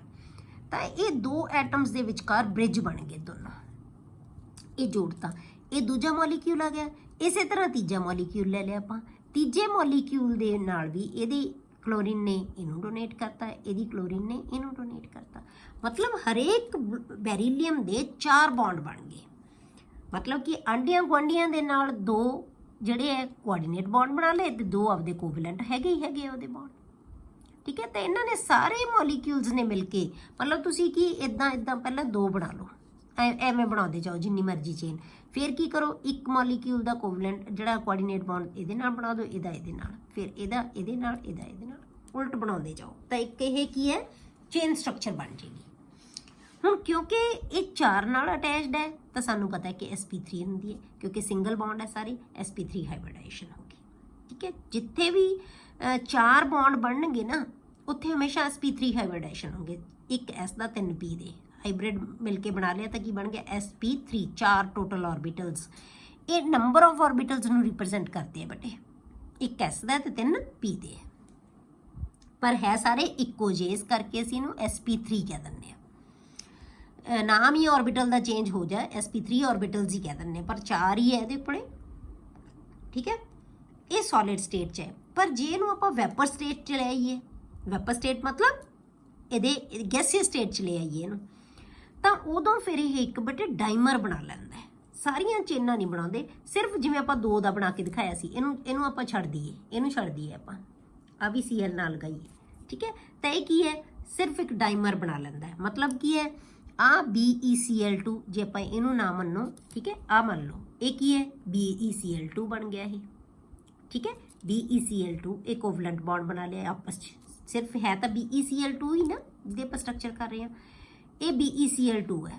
ਠੀਕ ਹੈ, ਹੁਣ ਕੀ ਕੀਤਾ, ਐਵੇਂ ਅਸੀਂ ਦੂਸਰਾ ਮੋਲੀਕਿਊਲ ਬਣਾ ਲਿਆ BeCl2, ਇਹਦੇ ਕੋਲ ਵੀ ਬਿਲਕੁਲ ਉਵੇਂ ਇਹ ਬਣਾਇਆ, ਉਵੇਂ ਹੀ ਅਸੀਂ ਇਹ ਬਣਾ ਲਿਆ BeCl2। ਹੁਣ ਇਹਦੀ ਕਲੋਰੀਨ ਇਹਨੂੰ ਇਲੈਕਟ੍ਰੋਨ ਦੇ ਕੇ ਕੋਆਰਡੀਨੇਟ ਬਣਾ ਲੇਗੀ, ਇਹਦੀ ਕਲੋਰੀਨ ਇਹਨੂੰ, ਸਿਰਫ ਇਹ 2 ਹੀ ਕੋਆਰਡੀਨੇਟ ਬੌਂਡ ਬਣਾਏ ਹੈ, 2 ਮੋਲੀਕਿਊਲ ਹੀ ਜੁੜਨਗੇ ਆਪਸ ਦੇ ਵਿੱਚ। ਇੱਥੇ ਤਾਂ ਬਹੁਤ ਸਾਰੇ ਸੀ ਨਾ, ਪੋਲੀ ਸੀ, ਪੋਲੀ ਮੀਨਸ ਮੈਨੀ, ਜਿੰਨੇ ਮਰਜ਼ੀ ਯੂਨਿਟ ਤੁਸੀਂ ਜੋੜ ਸਕਦੇ ਹੋ, ਪਰ ਇਹਦੇ ਵਿੱਚ ਸਿਰਫ 2 ਹੀ ਯੂਨਿਟ ਜੁੜਨਗੇ ਬੇਟੇ। ਤਾਂ ਹੁਣ ਇੱਕ ਬੈਰੀਲੀਅਮ ਕਿੰਨੇ ਕਲੋਰੀਨ ਨਾਲ ਅਟੈਚਡ ਹੈ, 3 ਨਾਲ। ਠੀਕ ਹੈ, 3 ਨਾਲ, ਤਾਂ 3 ਨਾਲ ਜਿਹੜੀ ਬੌਂਡ ਬਣੇ ਹੋਏ ਹੁੰਦੇ ਜਦੋਂ 3, ਉਦੋਂ ਹਾਈਬ੍ਰਿਡਾਈਜੇਸ਼ਨ ਕੀ ਹੁੰਦੀ ਹੈ ਬੇਟੇ sp2। ਤਾਂ ਵੈਪਰ ਫੇਜ਼ ਦੇ ਵਿੱਚ ਇਹ ਡਾਈਮਰ ਬਣਾਉਂਦਾ ਹੈ, 2 ਮੋਲੀਕਿਊਲ ਜਾਂ ਡਾਈ ਮੀਨਸ 2, ਮਰ ਮੀਨਸ ਯੂਨਿਟ, 2 ਯੂਨਿਟ ਜੁੜ ਜਾਂਦੇ ਆ। ਤਾਂ ਬੈਰੀਲੀਅਮ ਦੀ ਹਾਈਬ੍ਰਿਡਾਈਜੇਸ਼ਨ ਕੀ ਹੈ ਬੇਟੇ ਇੱਥੇ sp2। ਪਰ ਜੇ ਵੈਪਰ ਫੇਜ਼ ਦੇ ਵਿੱਚ ਹੀ ਬੇਟੇ ਜੇ ਆਪਾਂ ਇਹਦਾ ਟੈਂਪਰੇਚਰ ਹੈ ਨਾ ਜਿਹੜਾ ਬਹੁਤ ਜ਼ਿਆਦਾ ਵਧਾ ਦਈਏ, ਟੈਂਪਰੇਚਰ ਹਾਈ ਕਰਦੇ ਅਬਾਊਟ 1000 ਕੈਲਵਿਨ ਤੱਕ ਜੇ ਟੈਂਪਰੇਚਰ ਚਲਾ ਜਾਂਦਾ ਹੈ, ਤਾਂ ਇਹ ਫਿਰ ਇਹ ਆਪਸ ਦੇ ਵਿੱਚ ਜਿਹੜਾ ਡਾਈਮਰ ਬਣਾਇਆ ਨਾ ਇਹਨਾਂ ਨੇ, ਆ ਵੀ ਬੌਂਡ ਟੁੱਟ ਜਾਂਦੇ, ਜਿਹੜਾ ਕੋਆਰਡੀਨੇਟ ਬੌਂਡ ਹੈ ਸਿਰਫ ਸਿੰਗਲ ਯੂਨਿਟ ਰਹਿ ਜਾਂਦਾ ਹੈ, ਸਿਰਫ ਸਿੰਗਲ ਯੂਨਿਟ BeCl2 ਹੀ ਰਹਿ ਜਾਂਦਾ ਹੈ। ਤਾਂ ਇਹਨੇ ਕੀ ਬਣਾ ਲਿਆ, ਜਦੋਂ 2 ਐਟਮਸ ਹੈ ਬੇਟੇ ਇੱਕ ਦੂਜੇ ਤੋਂ ਮੈਕਸਿਮਮ ਦੂਰ, ਇਹ ਇੱਥੇ ਟ੍ਰਾਇੰਗਲ ਬਣਾ ਰਿਹਾ ਸੀ, ਇਹ ਟੈਟਰਾਹੈਡਰਲ ਬਣਾਉਂਦੀ ਹੈ, ਤਾਂ ਇਹ ਕੀ ਬਣਾਏਗੇ ਲੀਨੀਅਰ, ਇੱਕ ਦੂਜੇ ਤੋਂ ਦੂਰ ਲਾਈਨ ਦੇ ਵਿੱਚ। ਤਾਂ ਜਦੋਂ 2 ਨਾਲ ਅਟੈਚਡ ਹੁੰਦੇ 2 ਬੌਂਡ, ਤਾਂ ਕਿਹੜੀ ਹਾਈਬ੍ਰਿਡਾਈਜੇਸ਼ਨ ਹੋਏਗੀ sp। ਮਤਲਬ ਕਿ ਤਿੰਨੋਂ ਤਰ੍ਹਾਂ ਦੇ ਸਟਰਕਚਰ ਦੇ ਵਿੱਚ ਹਾਈਬ੍ਰਿਡਾਈਜੇਸ਼ਨ ਹੈ ਜਿਹੜੀ ਉਹ ਚੇਂਜ ਹੋ ਜਾਂਦੀ ਹੈ। ਤਾਂ ਤੁਹਾਨੂੰ ਕੁਐਸਚਨ ਇਹੀ ਪੁੱਛਿਆ ਜਾ ਸਕਦਾ ਹੁੰਦਾ ਬੇਟੇ ਕਿ BeCl2 ਦੀ ਸੋਲਿਡ ਫਾਰਮ ਦੇ ਵਿੱਚ Be ਦੀ ਹਾਈਬ੍ਰਿਡਾਈਜੇਸ਼ਨ ਕੀ ਹੁੰਦੀ ਹੈ sp3, ਤੇ ਜਿਹੜਾ ਡਾਈਮਰ ਬਣ ਗਿਆ ਉਹਦੇ ਵਿੱਚ ਇਹਦੀ ਹਾਈਬ੍ਰਿਡਾਈਜੇਸ਼ਨ ਕੀ ਹੈ sp2, ਐਂਡ ਜਿਹੜਾ ਤੁਹਾਡੇ ਕੋਲੇ ਆ ਗਿਆ ਵੈਪਰ ਫੇਜ਼ ਦੇ ਵਿੱਚ ਹੀ ਮੋਨੋਮਰ ਜਿਹੜਾ ਆ ਗਿਆ, mono means single, 1 mono means 1, ਮਰ ਮੀਨਸ ਯੂਨਿਟ, ਜੇ ਸਿੰਗਲ ਯੂਨਿਟ ਆ ਗਿਆ ਤਾਂ ਉੱਥੇ ਜਿਹੜੀ Be ਦੀ ਹਾਈਬ੍ਰਿਡਾਈਜੇਸ਼ਨ ਉਹ ਕੀ ਹੈ sp ਹਾਈਬ੍ਰਿਡਾਈਜੇਸ਼ਨ। ਕਲੀਅਰ ਹੋ ਗਈ ਇਹ ਬੇਟੇ ਚੀਜ਼। The tendency to form halide hydrates, मतलब ਜਿਹੜੇ ਹੈਲਾਈਡਸ ਹੈ ਨਾ ਬੇਟੇ ਇਹ ਹਾਈਡਰੇਟਸ ਬਣਾਉਂਦੇ ਆ, ਹਾਈਡਰੇਟਡ ਸਾਲਟ ਹੁੰਦੇ ਆ। ਹਾਈਡਰੇਟਡ ਦਾ ਮਤਲਬ ਇਹ ਵਾਟਰ ਦੇ ਨਾਲ ਇੰਟਰੈਕਟ ਕਰ ਲੈਂਦੇ, ਵਾਟਰ ਮੋਲੀਕਿਊਲਸ ਇਹਨਾਂ ਦੇ ਨਾਲ ਅਟੈਚ ਹੋ ਜਾਂਦੇ ਆ, ਉਹਨੂੰ ਅਸੀਂ ਹਾਈਡਰੇਟਡ ਸਾਲਟ ਕਹਿੰਦੇ ਆ। ਤਾਂ ਇਹਨਾਂ ਦੀ ਆਮ ਟੈਂਡੈਂਸੀ ਹੁੰਦੀ ਹੈ ਕਿ ਹਾਈਡਰੇਟਸ ਬਣਾਉਂਦੇ ਹੈ, ਪਰ ਇਹ ਜਿਹੜੀ ਹਾਈਡਰੇਟ ਦੀ ਟੈਂਡੈਂਸੀ ਹੈ ਨਾ, ਉਹ ਡਾਊਨ ਦਾ ਗਰੁੱਪ ਫਰੋਮ ਆਪਾਂ ਕਹਿ ਲਓ ਮੈਗਨੀਸ਼ੀਅਮ ਟੂ ਬੇਰੀਅਮ ਡਿਕਰੀਜ਼ ਹੁੰਦੀ ਜਾਂਦੀ ਹੈ। ਇਹ ਜ਼ਿਆਦਾ ਹਾਈਡਰੇਟ ਨਹੀਂ ਬਣਾਉਂਦੇ। ਜਿਵੇਂ ਆਪਾਂ ਐਗਜ਼ਾਮਪਲ ਲੈ ਲਈ, ਮੈਗਨੀਸ਼ੀਅਮ ਕਲੋਰਾਈਡ ਦੇ ਨਾਲ 8 ਵਾਟਰ ਮੋਲੀਕਿਊਲਸ ਲੱਗੇ ਹੋਏ ਹੈ। ਕੈਲਸ਼ੀਅਮ ਕਲੋਰਾਈਡ ਦੇ ਨਾਲ ਮੈਗਨੀਸ਼ੀਅਮ ਤੋਂ ਬਾਅਦ ਕੀ ਹੁੰਦਾ ਹੈ ਕੈਲਸ਼ੀਅਮ ਕਲੋਰਾਈਡ ਦੇ ਨਾਲ 6 ਵਾਟਰ ਮੋਲੀਕਿਊਲਸ ਹੈ। ਸਟ੍ਰੋਂਸ਼ੀਅਮ ਨਾਲ ਵੀ 6 ਹੈ ਤੇ ਬੇਰੀਅਮ ਕਲੋਰਾਈਡ ਨਾਲ ਸਿਰਫ 2 ਮੋਲੀਕਿਊਲਸ ਲੱਗੇ ਹੋਏ ਹੈ। ਮਤਲਬ ਕੀ ਹੈ, ਹਾਈਡਰੇਟ ਬਣਾਉਣ ਦੀ ਟੈਂਡੈਂਸੀ ਹੈ ਜਿਹੜੀ ਉਹ ਗ੍ਰੈਜੂਅਲੀ ਕੀ ਹੁੰਦੀ ਜਾਂਦੀ ਹੈ, ਡਿਕਰੀਜ਼ ਹੁੰਦੀ ਜਾਂਦੀ ਹੈ ਡਾਊਨ ਦਾ ਗਰੁੱਪ। ਕਲੀਅਰ। ਅਗਲਾ ਹੈ ਬੇਟੇ ਸਾਲਟਸ ਆਫ ਆਕਸੋ ਐਸਿਡਸ। ਉਹੀ ਕੰਪਾਊਂਡ ਲੈਣੇ ਆ ਬੇਟੇ ਜਿਹੜੇ ਆਪਾਂ ਐਲਕਲੀ ਮੈਟਲਸ ਚ ਲਏ ਸੀ। ਹੁਣ ਇਹ ਸਾਲਟਸ ਆਫ ਆਕਸੋ ਐਸਿਡਸ, ਤੇ ਸਾਲਟਸ ਆਫ ਆਕਸੋ ਐਸਿਡਸ ਆਪਾਂ ਸਾਲਟ ਤਾਂ ਬਣਾਵਾਂਗੇ ਜੇ ਆਕਸੋ ਐਸਿਡ ਸਾਨੂੰ ਪਤਾ ਹੋਣਗੇ। ਆਕਸੋ ਐਸਿਡ ਕੀ ਹੁੰਦੇ ਆ, ਇਹ ਆਪਾਂ ਪਹਿਲਾਂ ਡਿਸਕਸ ਕੀਤਾ ਸੀ ਕਿ ਆਕਸੋ ਐਸਿਡਸ ਕਿੰਨਾਂ ਨੂੰ ਕਹਿੰਦੇ ਆਪਾਂ। ਆਕਸੋ ਐਸਿਡ ਉਹ ਹੁੰਦੇ ਆ ਬੇਟੇ ਜਿਨ੍ਹਾਂ ਦੇ ਵਿੱਚ ਐਸਿਡ ਦਾ ਜਿਹੜਾ ਪ੍ਰੋਟੋਨ ਹੈ ਨਾ, ਪ੍ਰੋਟੋਨੇਟਡ ਜਿਹੜਾ ਐਸਿਡ ਹੈ, ਠੀਕ ਹੈ, ਐਸਿਡ ਵਾਲਾ ਪ੍ਰੋਟੋਨ ਹੈ ਜਿਹੜਾ, ਉਹ ਹਾਈਡਰੋਕਸਿਲ ਗਰੁੱਪ ਦੇ ਨਾਲ ਜੁੜਿਆ ਹੋਵੇ, OH ਗਰੁੱਪ ਦੇ ਨਾਲ ਹੋਵੇ, ਤੇ ਜਿਹਦੇ ਨਾਲ ਜਿਹੜੀ ਮੈਟਲ ਨਾਲ OH ਗਰੁੱਪ ਲੱਗਿਆ ਹੋਇਆ ਉਹਦੇ ਨਾਲ ਇੱਕ ਆਕਸੋ ਗਰੁੱਪ ਵੀ ਜ਼ਰੂਰ ਲੱਗਿਆ ਹੋਇਆ ਹੋਵੇ। ਮਤਲਬ ਕਿ OH ਤੇ O ਜਿਹੜਾ ਹੈਗਾ ਇਹ ਦੋਨੋਂ ਇੱਕ ਹੀ ਮੈਟਲ ਦੇ ਨਾਲ ਅਟੈਚਡ ਹੋਣ, ਉਹਨਾਂ ਨੂੰ ਅਸੀਂ ਕਹਿੰਦੇ ਆ ਆਕਸੋ ਐਸਿਡਸ। ਤਾਂ ਆਕਸੋ ਐਸਿਡਸ ਦੇ ਸਾਲਟ ਹੈ ਜਿਹੜੇ ਉਹ ਜਿਹੜੇ ਐਲਕਲਾਈਨ ਅਰਥ ਮੈਟਲਸ ਵੀ ਬਣਾਉਂਦੇ ਹੈ। ਆਕਸੋ ਐਸਿਡ ਦੇ ਸਾਲਟ ਹੈ ਜਿਹੜੇ ਅਲਕਲਾਈਨ ਅਰਥ ਮੈਟਲਸ ਵੀ ਬਣਾਉਂਦੇ ਆ, ਜਿਨ੍ਹਾਂ ਦੇ ਵਿੱਚ ਆਪਾਂ ਡਿਸਕਸ ਕਰਾਂਗੇ ਕਿਹੜੇ ਜਿਹੜੇ ਸਾਲਟ ਬਣਾਉਂਦੇ ਆ ਇਹ। ਉਹ ਹੈਗੇ ਆ they also form salts of oxo acids like alkali metals. ਤਾਂ ਕਾਰਬੋਨੇਟਸ ਹੈ, ਫਿਰ ਆਪਾਂ ਪੜਾਂਗੇ ਸਲਫੇਟਸ, ਨਾਈਟ੍ਰੇਟਸ, ਠੀਕ ਹੈ। ਇਹ ਸਾਰੇ ਕੀ ਹੈ, ਜਿਹੜੇ ਹੈਗੇ ਆ ਸਾਲਟਸ ਆਫ ਆਕਸੋ ਐਸਿਡਸ। ਪਹਿਲਾਂ ਆਪਾਂ ਲਿਖਦੇ ਹਾਂ ਕਾਰਬੋਨੇਟਸ। Carbonates of alkaline earth metals are insoluble in water। ਸਿਰਫ ਆਪਾਂ ਤਾਂ ਬੇਟੇ ਇਹਨਾਂ ਕੰਪਾਊਂਡ ਦੇ ਕਰੈਕਟਰਸ ਕਰਨੇ, ਪ੍ਰੋਪਰਟੀਜ਼ ਕਰਨੀਆਂ ਇਹਨਾਂ ਦੇ ਵੀ ਕੀ ਹੈ, ਕਿਹੋ ਜਿਹੇ ਕੰਪਾਊਂਡ ਹੈ ਇਹ। ਤਾਂ ਜਿਹੜੇ ਕਾਰਬੋਨੇਟਸ ਹੁੰਦੇ ਆ ਨਾ ਐਲਕਲਾਈਨ ਅਰਥ ਮੈਟਲਸ ਦੇ, ਇਹ ਇਨਸੋਲੂਬਲ ਹੁੰਦੇ ਆ ਵਾਟਰ ਦੇ ਵਿੱਚ, ਪਾਣੀ ਦੇ ਵਿੱਚ ਨਹੀਂ ਘੁਲਦੇ। ਐਲਕਲਾਈਨ ਅਰਥ ਮੈਟਲਸ ਦੇ ਜਿਹੜੇ ਕਾਰਬੋਨੇਟਸ ਹੈ, ਠੀਕ ਹੈ, ਉਹ ਪਾਣੀ 'ਚ ਘੁਲਦੇ ਨਹੀਂ। And solubility decreases from beryllium carbonate to barium carbonate। ਤੇ solubility ਹੈ ਜਿਹੜੀ ਉਹ ਕੀ ਹੈ, ਡਿਕਰੀਜ਼ ਹੁੰਦੀ ਜਾਂਦੀ ਹੈ, ਘਟਦੀ ਜਾਂਦੀ ਹੈ ਬੇਟੇ, because hydration enthalpy decreases more as compared to lattice enthalpy। Lattice enthalpy ਦੇ ਕੰਪੈਰੀਟਿਵਲੀ ਹਾਈਡਰੇਸ਼ਨ ਐਂਥੈਲਪੀ ਜ਼ਿਆਦਾ ਘਟ ਜਾਂਦੀ ਹੈ, ਕਿਉਂਕਿ ਮੈਂ ਤੁਹਾਨੂੰ ਕਿਹਾ ਕਿ ਸੋਲੂਬਿਲਿਟੀ 2 ਫੈਕਟਰਸ ਦੇ ਉੱਤੇ ਡਿਪੈਂਡ ਕਰਦੀ ਹੈ ਬੇਟੇ, ਲੈਟਿਸ ਐਂਥੈਲਪੀ ਤੇ ਹਾਈਡਰੇਸ਼ਨ ਐਂਥੈਲਪੀ। ਦੋਨੋਂ ਹੀ ਗਰੁੱਪ ਦੇ ਵਿੱਚ ਡਿਕਰੀਜ਼ ਹੁੰਦੀਆਂ ਜਾਂਦੀਆਂ, ਦੋਨੋਂ ਹੀ ਡਿਕਰੀਜ਼ ਹੁੰਦੀਆਂ ਜਾਂਦੀਆਂ, ਪਰ ਹਾਈਡਰੇਸ਼ਨ ਐਂਥੈਲਪੀ ਹੈ ਨਾ ਬੇਟੇ ਉਹ ਜ਼ਿਆਦਾ ਘਟ ਜਾਂਦੀ ਹੈ ਐਜ਼ ਕੰਪੇਅਰ ਟੂ ਲੈਟਿਸ ਐਂਥੈਲਪੀ। ਇਹਦਾ ਮਤਲਬ ਕੰਪਾਊਂਡ ਦੀ ਲੈਟਿਸ ਐਂਥੈਲਪੀ ਕੀ ਹੋ ਜਾਏਗੀ, ਜ਼ਿਆਦਾ ਹੋ ਜਾਏਗੀ, ਇਸ ਕਰਕੇ ਪਾਣੀ ਦੇ ਵਿੱਚ ਨਹੀਂ ਘੁਲੇਗਾ, ਠੀਕ ਹੈ। ਤਾਂ ਇਹਦੇ ਇਸ ਕਰਕੇ ਦੀ ਸੋਲੂਬਿਲਿਟੀ ਡਿਕਰੀਜ਼ ਹੁੰਦੀ ਜਾਂਦੀ ਹੈ। ਹੁਣ ਹਾਈਡਰੇਸ਼ਨ ਐਂਥੈਲਪੀ ਕਿਉਂ ਜ਼ਿਆਦਾ ਘਟ ਜਾਂਦੀ ਹੈ ਬੇਟੇ, ਕਿਉਂ ਜ਼ਿਆਦਾ ਹਾਈਡਰੇਸ਼ਨ ਐਂਥੈਲਪੀ ਘਟਦੀ ਹੈ, ਕਿਉਂਕਿ ਸਾਈਜ਼ ਹੈ ਜਿਹੜਾ ਉਹ ਵੱਡਾ ਹੁੰਦਾ ਜਾਂਦਾ। ਕਾਰਬੋਨੇਟ ਦਾ ਸਾਈਜ਼ ਤਾਂ ਪਹਿਲਾਂ ਹੀ ਵੱਡਾ ਹੈ, ਕਾਰਬੋਨੇਟ ਦਾ ਬਹੁਤ ਵੱਡਾ ਸਾਈਜ਼ ਹੈ, ਇਸ ਆਇਨ ਦਾ ਸਾਈਜ਼ ਬਹੁਤ ਵੱਡਾ ਹੈ, ਪਰ ਬੈਰੀਲੀਅਮ ਤੋਂ ਬੇਰੀਅਮ ਨੂੰ ਜਾਂਦੇ ਆ ਤਾਂ ਸਾਈਜ਼ ਹੋਰ, ਇਹ ਕੈਟਾਇਨ ਦਾ ਸਾਈਜ਼ ਵੀ ਵੱਧਦਾ ਜਾਂਦਾ ਹੈ। ਜਿਸ ਕਰਕੇ ਹਾਈਡਰੇਸ਼ਨ ਐਂਥੈਲਪੀ ਦੀ ਵੈਲਿਊ ਹੈ ਜਿਹੜੀ ਉਹ ਘਟਦੀ ਜਾਂਦੀ ਹੈ, ਜ਼ਿਆਦਾ ਘਟ ਜਾਂਦੀ ਹੈ, ਠੀਕ ਹੈ। ਆਲ ਦਾ ਕਾਰਬੋਨੇਟਸ ਡੀਕੰਪੋਜ਼ ਔਨ ਹੀਟਿੰਗ। ਸਾਰੇ ਕਾਰਬੋਨੇਟਸ ਹੈ ਜਦੋਂ ਉਹਨਾਂ ਨੂੰ ਅਸੀਂ ਹੀਟ ਕਰਦੇ ਹਾਂ ਤਾਂ ਉਹ ਡੀਕੰਪੋਜ਼ ਹੋ ਜਾਂਦੇ ਆ, ਟੁੱਟ ਜਾਂਦੇ ਆ ਮਤਲਬ, ਠੀਕ ਹੈ, ਹੀਟ ਕਰਨ ਤੇ। Metal carbonate upon heating gives MO plus CO2, MO plus CO2। ਪਰ ਜੇ ਤੋਂ CO2 ਨਾ ਨਿਕਲੇ, CO2 ਵਿੱਚ ਹੀ ਰਹਿ ਜੇ, ਤਾਂ CO2 ਨਾਲ ਦੀ ਨਾਲ MO ਦੇ ਨਾਲ ਕੰਬਾਈਨ ਹੋ ਕੇ ਫਿਰ ਮੈਟਲ ਕਾਰਬੋਨੇਟ ਬਣਾ ਲੇਗੀ, ਠੀਕ ਹੈ। ਤੇ ਇਸ ਕਰਕੇ ਆਪਾਂ ਰਿਵਰਸੀਬਲ ਲਿਖਿਆ ਹੋਇਆ ਇਹਨੂੰ। ਜੇ ਤਾਂ ਕਾਰਬਨ ਡਾਈਆਕਸਾਈਡ ਨਿਕਲ ਗਈ ਬਾਹਰ ਤਾਂ ਫਿਰ ਤਾਂ ਕੀ ਹੈ, ਫਾਰਵਰਡ ਡਾਇਰੈਕਸ਼ਨ 'ਚ ਰਿਐਕਸ਼ਨ ਜਾਈ ਜਾਏਗਾ, ਪਰ ਜੇ ਕਾਰਬਨ ਡਾਈਆਕਸਾਈਡ ਵਿੱਚ ਹੈ ਤਾਂ ਇਹਦੇ ਨਾਲ ਕੰਬਾਈਨ ਹੋ ਕੇ ਫਿਰ ਮੈਟਲ ਦਾ ਕਾਰਬੋਨੇਟ ਬਣਾ ਸਕਦੀ ਹੈ, ਠੀਕ ਹੈ। ਇਹ ਹੋ ਗਈ ਇਹਨਾਂ ਦੀ ਸੋਲੂਬਿਲਿਟੀ ਤੇ ਇਹਨਾਂ ਦੀ decomposition. Thermal stability increases from beryllium carbonate to barium carbonate. ਜਿਹੜੀ ਥਰਮਲ ਸਟੇਬਿਲਿਟੀ ਹੈ मतलब कि हीट ਦਾ ਜਿਹੜਾ ਇਫੈਕਟ ਹੈ ਉਹ मतलब ਇਹ ਟੁੱਟੇਗਾ ਕਿ ਨਹੀਂ ਟੁੱਟੇਗਾ, ਇਹ ਸਟੇਬਲ ਹੈ ਕੰਪਾਊਂਡ ਕਿ ਨਹੀਂ ਸਟੇਬਲ।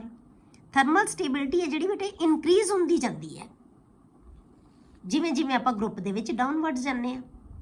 ਕਿਉਂ? ਕਿਉਂਕਿ ਮੈਗਨੀਟਿਊਡ ਆਫ ਲੈਟਿਸ ਐਂਥੈਲਪੀ ਡਿਕਰੀਜ਼ਸ। ਜਿਹੜਾ ਲੈਟਿਸ ਐਂਥੈਲਪੀ ਦਾ ਮੈਗਨੀਟਿਊਡ ਹੈ ਉਹ ਕੀ ਹੋਈ ਜਾਂਦਾ ਹੈ, ਡਿਕਰੀਜ਼ ਹੁੰਦਾ ਜਾਂਦਾ ਹੈ, ਘਟਦਾ ਜਾਂਦਾ ਹੈ। ਕਿਹਦੀ ਜਿਹੜੀ ਆਪਾਂ ਕਹੀਏ ਕਿ ਜੇ ਸਪੋਜ਼ ਕਰੋ ਆਪਾਂ ਇਹਨੂੰ ਤੋੜ ਰਹੇ ਹਾਂ, ਜੇ ਐਮਓ ਸਟੇਬਲ ਹੈ ਬੇਟੇ ਤਾਂ ਇਹ ਟੁੱਟ ਜਾਏਗਾ, ਜੇ ਇਹ ਸਟੇਬਲ ਨਹੀਂ ਹੈ ਤਾਂ ਇਹ ਨਹੀਂ ਟੁੱਟੇਗਾ। ਤੇ ਇਹਦਾ ਮਤਲਬ ਇਹਦੀ ਸਟੇਬਿਲਿਟੀ ਹੈ ਜਿਹੜੀ ਉਹ ਜਦੋਂ ਆਪਾਂ ਨੀਚੇ ਨੂੰ ਜਾਂਦੇ ਆ ਤਾਂ ਉਦੋਂ ਇਨਕਰੀਜ਼ ਹੁੰਦੀ ਜਾਂਦੀ ਹੈ।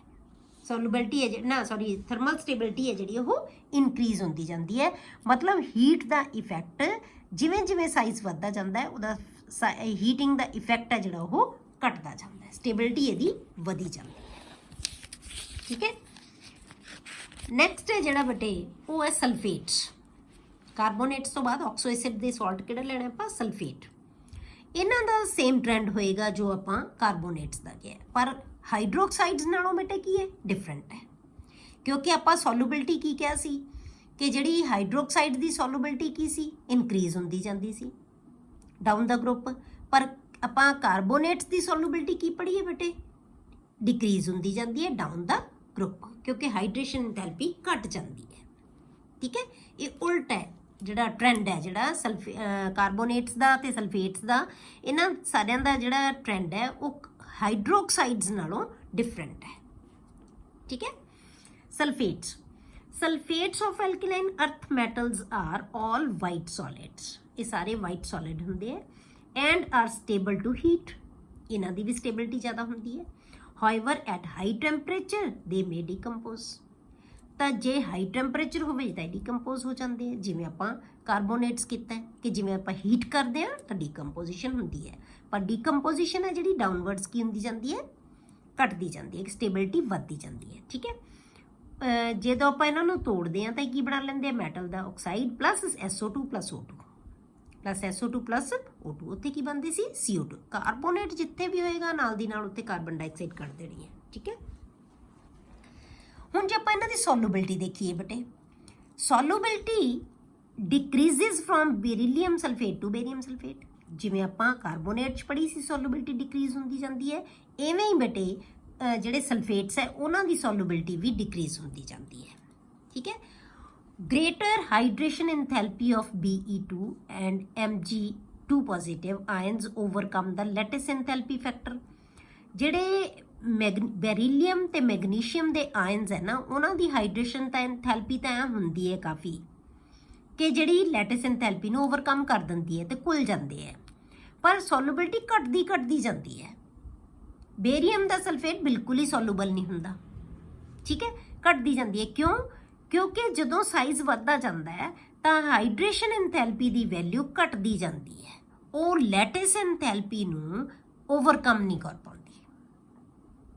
ਤੁਹਾਨੂੰ ਮੈਂ ਇਹ ਕਿਹਾ ਨਾ ਕਿ ਜੇ ਹਾਈਡਰੇਸ਼ਨ ਐਂਥੈਲਪੀ ਜ਼ਿਆਦਾ ਹੋਏਗੀ ਤਾਂ ਲੈਟਿਸ ਐਂਥੈਲਪੀ ਨਾਲੋਂ ਤਾਂ ਉਹ ਘੁਲੇਗਾ, ਪਰ ਜਿਹੜੇ ਬੈਰੀਲੀਅਮ ਤੇ ਮੈਗਨੀਸ਼ੀਅਮ ਦੇ ਵਾਸਤੇ ਤਾਂ ਉਹਨਾਂ ਦੀ ਜਿਹੜੀ ਹਾਈਡਰੇਸ਼ਨ ਐਂਥੈਲਪੀ ਇੰਨੀ ਕੁ ਹੁੰਦੀ ਹੈ ਕਿ ਲੈਟਿਸ ਐਂਥੈਲਪੀ ਨੂੰ ਓਵਰਕਮ ਕਰ ਸਕਦੀ ਹੈ, ਮਤਲਬ ਕਿ ਲੈਟਿਸ ਐਂਥੈਲਪੀ ਨਾਲੋਂ ਜ਼ਿਆਦਾ ਹੁੰਦੀ ਹੈ, ਇਸ ਕਰਕੇ ਉਹ ਘੁਲ ਜਾਂਦੇ ਹੈ।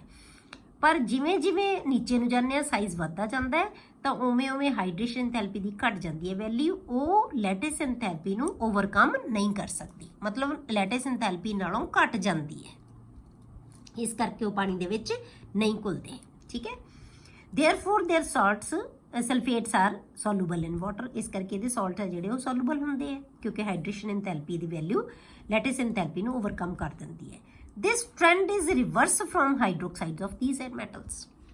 ਇਹਨਾਂ ਮੈਟਲਸ ਦੇ ਹਾਈਡਰੋਕਸਾਈਡ ਨਾਲੋਂ ਜਿਹੜਾ ਆਰਡਰ ਹੈ ਉਹ ਕੀ ਹੈ, ਰਿਵਰਸ ਹੈ। ਇੱਥੇ ਆਪਾਂ ਸੋਲੂਬਿਲਿਟੀ ਡਿਕਰੀਜ਼ ਹੈ from this to this, beryllium sulphate to barium sulphate, ਉੱਥੇ ਇਨਕਰੀਜ਼ ਸੀ from beryllium sulphate to barium sulphate. ਠੀਕ ਹੈ। ਮੈਂ ਪਹਿਲਾਂ ਕਾਰਬੋਨੇਟਸ ਵਾਲੇ ਵਿੱਚ ਤੁਹਾਨੂੰ ਇਹੀ ਦੱਸਿਆ ਸੀ ਕਿ ਇਹਨਾਂ ਦਾ ਟ੍ਰੈਂਡ ਹੈ ਜਿਹੜਾ ਉਹ ਕੀ ਹੈ, ਉਲਟ ਹੁੰਦਾ ਹੈ। ਕਲੀਅਰ। ਅੱਗੇ ਬੇਟੇ ਨਾਈਟ੍ਰੇਟਸ। ਹੁਣ ਆਪਾਂ ਨਾਈਟ੍ਰੇਟਸ ਦੇਖਦੇ ਹਾਂ। The nitrates of these metals are made by dissociation of their carbonates। In dilute nitric acid, ਇਹਨਾਂ ਦੇ ਕਾਰਬੋਨੇਟ ਨੂੰ ਜੇ ਆਪਾਂ ਡਾਇਲੂਟ ਨਾਈਟ੍ਰਿਕ ਐਸਿਡ ਨਾਲ ਟ੍ਰੀਟ ਕਰਦੇ ਆ ਤਾਂ ਇਹ ਆਪਣੇ ਨਾਈਟ੍ਰੇਟ ਬਣਾ ਲੈਂਦੇ ਆ ਬੇਟੇ। ਨਾਈਟ੍ਰੇਟ ਕਿੱਥੋਂ ਬਣਦੇ ਆ? ਜੇ ਇਹਨਾਂ ਦੇ ਕਾਰਬੋਨੇਟ ਨੂੰ ਅਸੀਂ nitric acid dilute nitric acid ਪਾ ਦਿੰਦੇ ਆ ਉਹਦੇ ਵਿੱਚ ਤਾਂ ਕੀ ਬਣਾ ਲੈਂਦੇ ਆਪਣੇ nitrate. MCO3 plus 2HNO3 gives MNO3 twice plus water plus CO2। Metal ਕੀ ਹੈ ਬੇਟੇ? Beryllium, magnesium, calcium, strontium and barium. Alkaline earth metal ਕੋਈ ਵੀ। ਹੁਣ ਜਿਹੜਾ ਮੈਗਨੀਸ਼ੀਅਮ ਨਾਈਟ੍ਰੇਟ ਹੈ ਬੇਟੇ ਇਜ਼ ਇਨ ਹਾਈਡਰੇਟਡ ਫਾਰਮ, ਉਹ ਹਾਈਡਰੇਟਡ ਫਾਰਮ ਦੇ ਵਿੱਚ ਐਗਜ਼ਿਸਟ ਕਰਦਾ ਹੈ। ਜਿਹੜਾ ਮੈਗਨੀਸ਼ੀਅਮ ਦਾ, ਜੇ ਤਾਂ M ਨੂੰ ਆਪਾਂ Mg ਲੈ ਲਈਏ, ਮੈਗਨੀਸ਼ੀਅਮ ਦਾ ਨਾਈਟ੍ਰੇਟ ਹੈ ਜਿਹੜਾ ਉਹ ਹਾਈਡਰੇਟਡ ਫਾਰਮ ਦੇ ਵਿੱਚ ਐਗਜ਼ਿਸਟ ਕਰਦਾ ਹੈ। ਬਟ ਜਿਹੜੇ ਬਾਕੀ ਦੇ ਸਾਰੇ ਮੈਗਨੀਸ਼ੀਅਮ ਤੋਂ ਬਾਅਦ ਜਿਹੜਾ ਇਹ ਛੱਡ ਕੇ ਬਾਕੀ ਸਾਰੇ ਜਿਹੜੇ ਇਹਨਾਂ ਦੇ ਨਾਈਟ੍ਰੇਟਸ ਹੋਣਗੇ ਉਹ ਸਾਰੇ ਐਨਹਾਈਡਰਸ ਫਾਰਮ ਦੇ ਵਿੱਚ ਹੁੰਦੇ। ਐਨਹਾਈਡਰਸ ਦਾ ਮਤਲਬ ਜਿਨ੍ਹਾਂ ਦੇ ਕੋਲ ਕੋਈ ਵਾਟਰ ਮੋਲੀਕਿਊਲ ਨਹੀਂ ਹੁੰਦਾ, ਬਾਕੀ ਸਾਰੇ ਐਨਹਾਈਡਰਸ ਹੁੰਦੇ ਆ। ਠੀਕ ਹੈ। ਆਲ ਦਾ nitrates decompose on heating, heat ਕਰਨ ਨਾਲ ਸਾਰੇ ਦੇ ਸਾਰੇ ਨਾਈਟ੍ਰੇਟ ਕੀ ਹੈ ਬੇਟੇ? ਡੀਕੰਪੋਜ਼ ਹੋ ਜਾਂਦੇ ਆ। ਡੀਕੰਪੋਜ਼ ਹੋ ਕੇ ਕੀ ਬਣਾ ਲੈਂਦੇ ਆ? MO, ਮਤਲਬ ਹਰੇਕ ਨੇ ਮੈਗਨੀਸ਼ੀਅਮ ਆਕਸਾਈਡ ਤਾਂ ਬਣਾਉਣਾ ਹੀ ਬਣਾਉਣਾ ਹੈ। MO ਮੈਗਨੀਸ਼ੀਅਮ ਨਹੀਂ, metal oxide, MO plus NO2 plus O2। Clear? ਹੁਣ ਆਪਾਂ ਕਰਦੇ ਹਾਂ ਬੇਟੇ ਇਹਦੇ ਨਾਲ ਰਿਲੇਟਡ ਇੱਕ ਇੰਪੋਰਟੈਂਟ ਕੁਐਸਚਨ ਹੈ। ਜਿਹੜੇ ਦੋ ਕੁਐਸਚਨ ਬਹੁਤ ਇੰਪੋਰਟੈਂਟ ਹੁੰਦੇ ਆ ਮਤਲਬ ਇਸ ਜਿਹੜਾ ਆਪਾਂ ਹੁਣ ਡਿਸਕਸ ਕੀਤਾ ਨਾ ਜਿਹੜੇ ਜਿਹੜੇ ਕਰੈਕਟਰਿਸਟਿਕਸ ਦੇ ਵਿੱਚੋਂ, ਇਹਦੇ ਵਿੱਚੋਂ ਤੁਹਾਨੂੰ ਦੋ ਕੁਐਸਚਨ ਹੈ ਜਿਹੜੇ ਬੇਟੇ ਇੰਪੋਰਟੈਂਟ ਹੈ, ਆਪਾਂ ਹੁਣੇ ਡਿਸਕਸ ਕਰਕੇ ਹਟੇ ਹਾਂ। Why does the solubility of alkaline earth metal hydroxides in water increases down the group. ਜਿਹੜੇ ਐਲਕਲਾਈਨ ਅਰਥ ਮੈਟਲਸ ਦੇ ਹਾਈਡਰੋਕਸਾਈਡਸ ਹੈ ਨਾ ਬੇਟੇ, ਉਹਨਾਂ ਦੀ ਪਾਣੀ ਦੇ ਵਿੱਚ ਸੋਲੂਬਿਲਿਟੀ ਜਦੋਂ ਆਪਾਂ ਗਰੁੱਪ ਦੇ ਵਿੱਚ ਫਰੋਮ ਬੈਰੀਲੀਅਮ ਟੂ ਬੇਰੀਅਮ ਜਾਂਦੇ ਆ ਤਾਂ ਉਹ ਇਨਕਰੀਜ਼ ਹੁੰਦੀ ਜਾਂਦੀ ਹੈ। ਕਿਉਂ? ਇਹਦਾ ਰੀਜ਼ਨ ਕੀ ਦੇਵਾਂਗੇ ਬੇਟੇ ਆਪਾਂ ਕਿ ਜਦੋਂ ਆਪਾਂ ਡਾਊਨਵਰਡਸ ਜਾਂਦੇ ਆ ਤਾਂ ਲੈਟਿਸ ਇੰਥੈਲਪੀ ਤੇ ਹਾਈਡਰੇਸ਼ਨ ਇੰਥੈਲਪੀ ਦੋਨਾਂ ਦੀ ਵੈਲਿਊ ਡਿਕਰੀਜ਼ ਹੁੰਦੀ ਜਾਂਦੀ ਹੈ। ਠੀਕ ਹੈ। ਪਰ ਲੈਟਿਸ ਇੰਥੈਲਪੀ ਦੀ ਵੈਲਿਊ ਜਿਹੜੀ ਹੈਗੀ ਹੈ ਉਹਦੇ ਕੰਪੈਰੀਟਿਵਲੀ ਹਾਈਡਰੇਸ਼ਨ ਇੰਥੈਲਪੀ ਦੀ ਵੈਲਿਊ ਦੇ ਵਿੱਚ ਘੱਟ ਡਿਕਰੀਜ਼ ਹੁੰਦੀ ਹੈ। ਠੀਕ ਹੈ। ਲੈਟਿਸ ਇੰਥੈਲਪੀ ਦੀ ਵੈਲਿਊ ਦੇ ਨਾਲੋਂ ਜਿਹੜੀ ਹਾਈਡਰੇਸ਼ਨ ਇੰਥੈਲਪੀ ਦੇ ਵਿੱਚ ਡਿਕਰੀਜ਼ ਹੈ ਨਾ ਬੇਟੇ ਉਹ ਘੱਟ ਹੁੰਦੀ ਹੈ। ਇਹਦਾ ਮਤਲਬ ਕੀ ਹੈ ਕਿ ਹਾਈਡਰੇਸ਼ਨ ਇੰਥੈਲਪੀ ਦੀ ਵੈਲਿਊ ਲੈਟਿਸ ਇੰਥੈਲਪੀ ਨਾਲੋਂ ਡਾਊਨ ਦਾ ਗਰੁੱਪ ਇਨਕਰੀਜ਼ ਹੁੰਦੀ ਜਾਂਦੀ ਹੈ, ਵੱਧਦੀ ਜਾਂਦੀ ਹੈ। ਤੇ ਜੇ ਹਾਈਡਰੇਸ਼ਨ ਇੰਥੈਲਪੀ ਦੀ ਵੈਲਿਊ ਵਧੀ ਜਾਏਗੀ ਤਾਂ ਉਹਦੀ ਸੋਲੂਬਿਲਿਟੀ ਹੈ ਜਿਹੜੀ ਉਹ ਕੀ ਹੁੰਦੀ ਜਾਏਗੀ? ਇਨਕਰੀਜ਼ ਹੁੰਦੀ ਜਾਏਗੀ। ਠੀਕ ਹੈ। ਦੂਸਰਾ ਕੁਐਸਚਨ ਇਹਦੇ ਨਾਲ ਹੀ ਰਿਲੇਟਡ ਹੈ। Why does the solubility of carbonates and sulphates of alkaline earth metals in water decreases down the group. ਇਹ ਉਲਟਾ ਦੋਨੋਂ। ਹਾਈਡਰੋਕਸਾਈਡ ਦੀ ਸੋਲੂਬਿਲਿਟੀ ਇਨਕਰੀਜ਼ ਹੁੰਦੀ ਜਾਂਦੀ ਹੈ ਪਰ ਕਾਰਬੋਨੇਟਸ ਤੇ ਸਲਫੇਟਸ ਦੀ ਐਲਕਲਾਈਨ ਅਰਥ ਮੈਟਲਸ ਦੇ ਜਿਹੜੇ ਕਾਰਬੋਨੇਟਸ ਤੇ ਸਲਫੇਟਸ ਹੈ ਉਹਨਾਂ ਦੀ ਸੋਲੂਬਿਲਿਟੀ ਡਿਕਰੀਜ਼ ਹੁੰਦੀ ਜਾਂਦੀ ਹੈ ਡਾਊਨਵਰਡਸ। ਕਿਉਂ?